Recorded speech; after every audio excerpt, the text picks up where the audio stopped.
अस्सलाम वालेकुम। मेरा नाम है जहाज़ेब हाशमी और ये है सुजुकी ऑल्टो ए पैकेज 2021 मॉडल। ये सुजुकी ऑल्टो की 9th जनरेशन है जो कि वर्ल्ड वाइड 2021 में लॉन्च की गई है और ये गाड़ी अब काफ़ी सालों तक आएगी आगे। इसकी पिछली जनरेशन भी वर्ल्ड वाइड बहुत ज़्यादा पॉपुलर रही है और ऑल्टो पाकिस्तान में भी बहुत ज़्यादा फेमस है। अब ये नई ऑल्टो है, पाकिस्तान में पुरानी जनरेशन को ही कंटिन्यू किया गया है, लेकिन वर्ल्ड वाइड ये गाड़ी आ चुकी है और फीचर्स के लिहाज से ये गाड़ी पिछली ऑल्टो से बहुत ज़्यादा बेहतर है। कैसे, मैं भी कवर करूँगा इस रिव्यू के अंदर। फिलहाल अगर बात की जाए इस गाड़ी की प्राइस की तो इसकी डिमांड 37 लाख रुपए है। ये गाड़ी ऑल्टो की बिल्कुल लेटेस्ट जनरेशन है और जापानी ऑल्टो है। अगर आपने इसके बारे में कोई इन्फॉर्मेशन लेनी है तो आप इस दिए गए नंबर पर कॉल कर सकते हैं या फिर आप साइकिल मोटरस्पोर्ट को विजिट कर सकते हैं जो कि रावलपिंडी में DH2 के गेट 1 के ऑपोजिट लोकेटेड है।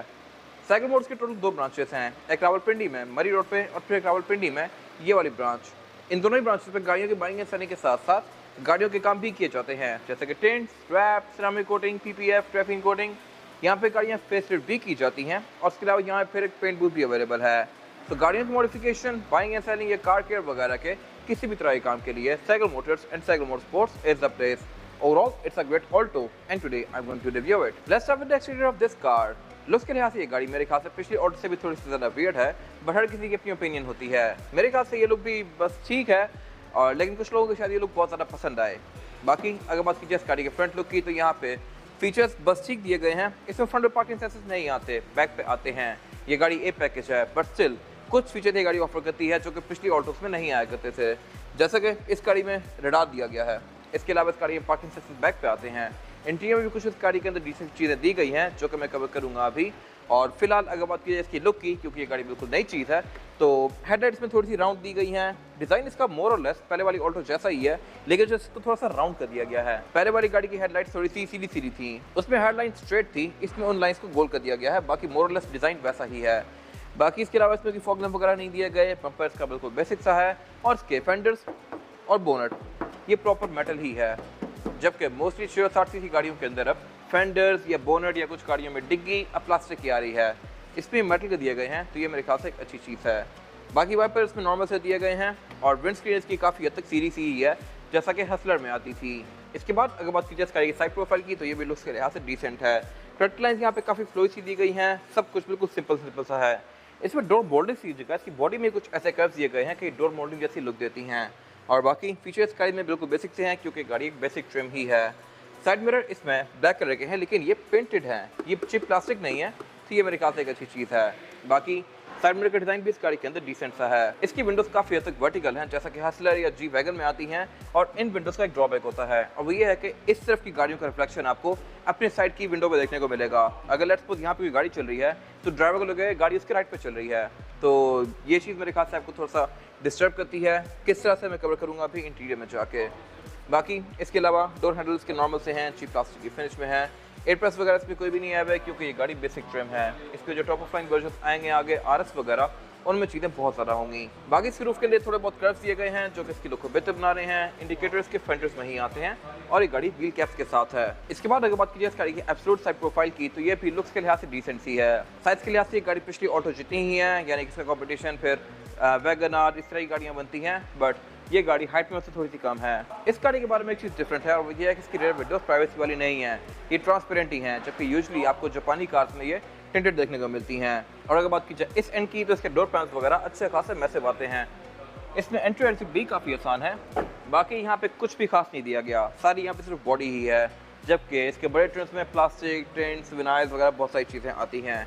इसके अलावा इस गाड़ी में इवन मड फ्लैप्स भी नहीं आते, अगर आते तो मेरे ख्याल से बेहतर था। इसकी लुक में एक कंप्लीट सेटअप ऐड करते हैं, बट नहीं दिए गए। और अगर बात की जाए इस गाड़ी की रेयर लुक की तो यहाँ भी हर किसी की अपनी ओपिनियन है। पिछली ऑल्टो में टेल लाइट्स यहाँ पे नीचे आती थी, उससे पिछली ऑल्टो में टेल लाइट्स यहीं पे आती थी। अब नई जनरेशन में फिर से अपनी जगह पे कर दी गई हैं, जो आपको होनी चाहिए, बट लुक्स के लिहाज से हर किसी की अपनी ओपिनियन है। इनको भी काफ़ी राउंड सा कर दिया गया है और उसके अलावा इसमें हेलोजन वाले पॉइंट्स दिए गए हैं इंडिकेटर रिवर्स वगैरह के लिए। बाकी इसका ट्रंक नॉर्मल सही आता है, इसको आप यहाँ से अनलॉक करेंगे लाइक दिस। और ट्रंक कैपेसिटी भी इस गाड़ी की मोस्टली 60 सीसी कार्स जितनी है। यहाँ पर आप एक बड़ा या फिर 2-3 छोटे बैग्स रख सकते हैं, लेकिन अगर आपने ट्रंक कैपेसिटी को और ज़रा स्पेशियस बनाना है तो आप इसकी सेकंड और सीट्स को फोल्ड कर सकते हैं। रेयर बेंचेस में फोल्डेबल आते हैं, ये सिंगल ही पीस है, जिनको मैं लिटा के इसकी ट्रंक कैपेसिटी खुली कर सकता हूँ। बाकी इसमें बैक पे ये टूल किट दी गई है, स्पेयर टायर ये गाड़ी ऑफर नहीं करती। और इसके अलावा बैक पे इसके बम्पर में पार्किंग सेंसर्स आते हैं, ये मेरे ख्याल से एक अच्छी चीज़ है। ऊपर ब्रेक लैंप दिया गया है और इसके अलावा यहाँ पे कुछ खास है नहीं। इसके बाद अगर बात की जाए इस गाड़ी के इंटीरियर की तो ये मोर लेस पहले वाली ऑल्टो जैसा ही है। जैसे यहाँ पे कुछ चीज़ें रिडिज़ाइन कर दी गई हैं और कर्व वगैरह डिफरेंट कर दिए गए हैं, बट बाकी काफ़ी हद तक ये इंटीरियर पहले जैसा ही है। इस पर मैं आगे बात करूंगा। अभी फिलहाल अगर बात की जाए इस गाड़ी के स्टीयरिंग व्हील की तो स्टीयरिंग व्हील पूरा ही प्लास्टिक के फिनिश में है। जैसे इसमें सुजुकी के एम्बलम के ऊपर ये क्रोम दिया गया है, जो कि पाकिस्तानी ऑल्टो के अंदर नहीं आ रहा था। बाकी एयरबैग की गाड़ी टोटल 8 ऑफर करती है। ये मेरे ख्याल से काफ़ी अच्छी चीज़ है। एक इसका स्टीयरिंग व्हील के अंदर माउंटेड है, एक डैशबोर्ड में, 4 पिलर्स में और 2 सीट्स के साइड पर। बाकी इसके अलावा अगर बात की जाए इसकी हेडर के कंट्रोल की तो ये वैसे ही आ रहे हैं जैसे कि मोस्टली अब नई कार्स ऑफर कर रही हैं। प्रियस, यारिस, एक्वा सारी नई कार्स के अंदर ये इस तरह का दिया गया है और में ऑटोमेटिक वाला फीचर भी है, यानी कि डे और नाइट को सेंस करके ऑटोमेटिकली ऑन और ऑफ भी होती हैं। फिर वाइपर इस गाड़ी में नॉर्मल से दिए गए हैं। इसके बाद अगर बात की जाए इस गाड़ी के मीटर की तो मीटर मेरे ख्याल से पिछली कार से बहुत सारा इंप्रूव्ड है।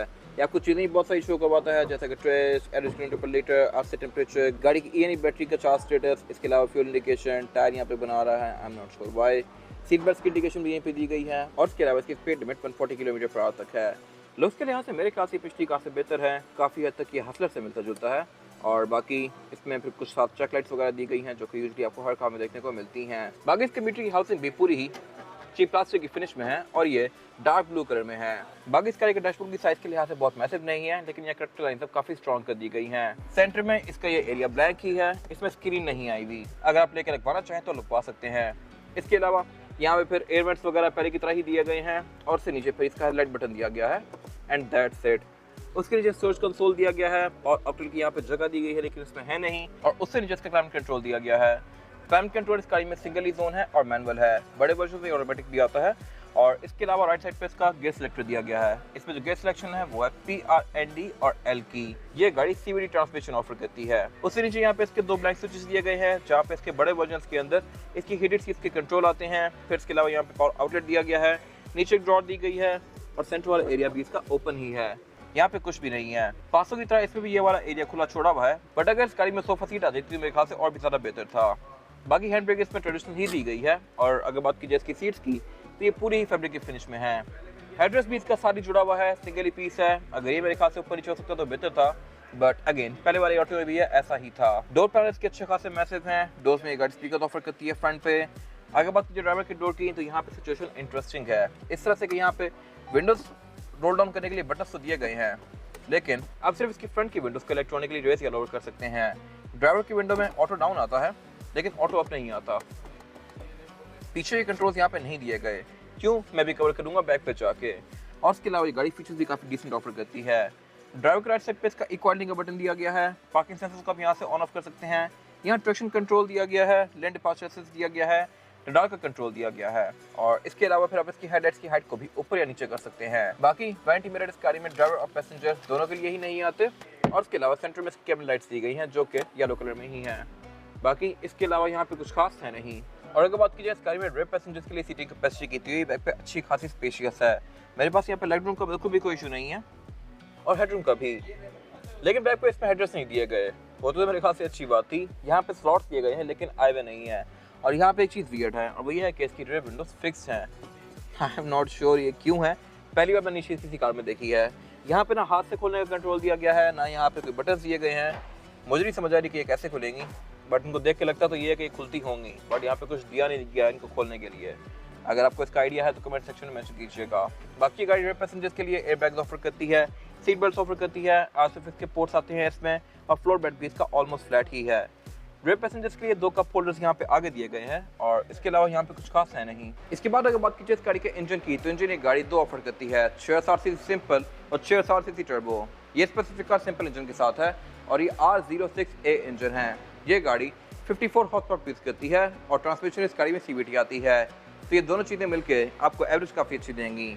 और परफॉर्मेंस के लिहाज से भी ये गाड़ी सफिशिएंट है, ये आपको कहीं भी अंडर पावर फील नहीं होगी अनलेस कि आप इसमें 5 लोग बिठा के इसको चढ़ाई पे लेके जाएं। डे टू डे यूज़ के लिहाज से ये गाड़ी एक अच्छा पैकेज है और इसके अलावा ये आपको एवरेज भी काफ़ी अच्छी देगी।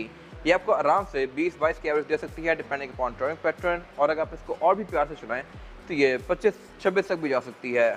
तो ये मेरे ख्याल से काफ़ी अच्छा फिगर है बॉडी साइज़ के लिहाज से। और इसके अलावा इसमें फिर ABS ट्रैक्शन कंट्रोल वगैरह भी दी गई हैं जो कि इस राइड को और बेहतर बनाते हैं। इसमें इको आइडलिंग वाला मोड भी आता है और बाकी इंजन बेस का काफ़ी नीटली पैक्ड है। इसके बाद अगर बात की जाए इस गाड़ी के टायर साइज़ की, टायर साइज ऑफर करती है ऑल्टो, ये है 155, 65 और 14। इसमें 14 इंच का रिम दिया गया है जो कि स्टील रिम है और इस पर व्हील कैप्स दिए गए हैं। रिम इस गाड़ी में सिल्वर कलर का आया हुआ है, जबकि मोस्टली 60 सीसी गाड़ियों में आपको ब्लैक कलर में देखने को मिलेंगे। टायर इस गाड़ी में डनलॉप एनासेफ है जो कि एक ठीक टायर है, आपको 50-60 किलोमीटर तक एग्जॉस्ट राइड प्रोवाइड करेगा। और इसके अलावा इसमें फिर ABS भी आती है, ट्रैक्शन कंट्रोल भी आता है और ये सारी चीज़ें मिलकर इसकी राइड को और ज़्यादा बेहतर बनाएंगी। और इसके अलावा यहाँ पे कुछ खास है नहीं। ये था आज का रिव्यू। अगर आपको ये रिव्यू पसंद आया है तो इस रिव्यू को लाइक कीजिए, मेरे चैनल को सब्सक्राइब कीजिए और अगर आपके पास गाड़ी से रिलेटेड कोई भी राय है तो उसको कमेंट सेक्शन में शेयर जरूर कीजिएगा, ताकि वो लोग जो ये गाड़ी लेने वाले हैं वो आपकी राय से फ़ायदा उठा सकें। अपना ख्याल रखिएगा। Thank you.